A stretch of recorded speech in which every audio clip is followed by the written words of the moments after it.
Let's dive into one of the more intriguing and somewhat controversial moves in recent NHL transactions.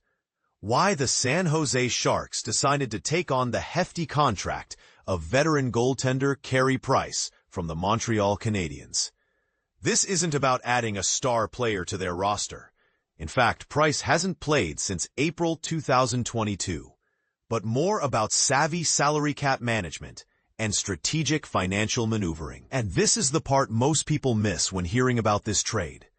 Carey Price, a future Hall of Famer aged 38, carries a significant salary cap hit of $10.5 million AAV, average annual value, for the upcoming 2025-26 NHL season, which also happens to be the final year of his contract. For Montreal, struggling to manage their salary commitments, freeing up cap space was crucial. Meanwhile, San Jose finds itself in a very different position, with considerable cap flexibility and less immediate pressure to shed salary. Here's how the deal went down. The Sharks acquired Carey Price's contract along with a 2026 fifth-round draft pick in exchange for prospect Gannon Larocque, a player whose promising career has unfortunately been hampered by injuries.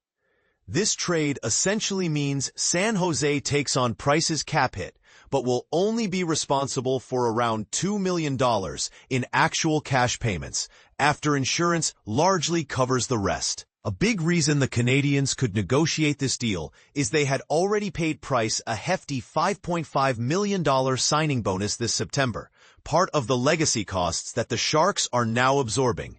So why would San Jose agree to such a deal if Price won't be suiting up anytime soon? The answer lies in cap space dynamics.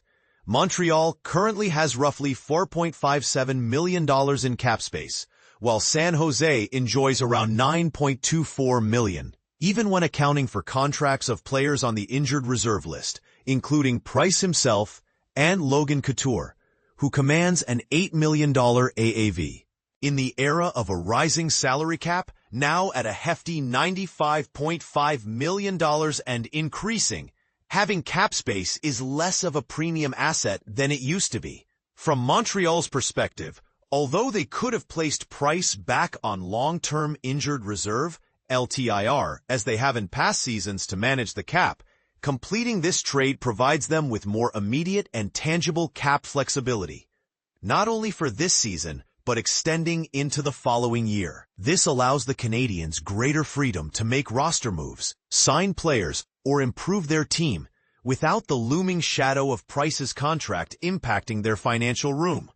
Meanwhile, for San Jose, absorbing this contract while giving up a prospect slowed by injuries represents a calculated wager, banking on their extensive cap space to maintain roster flexibility. It raises an interesting question.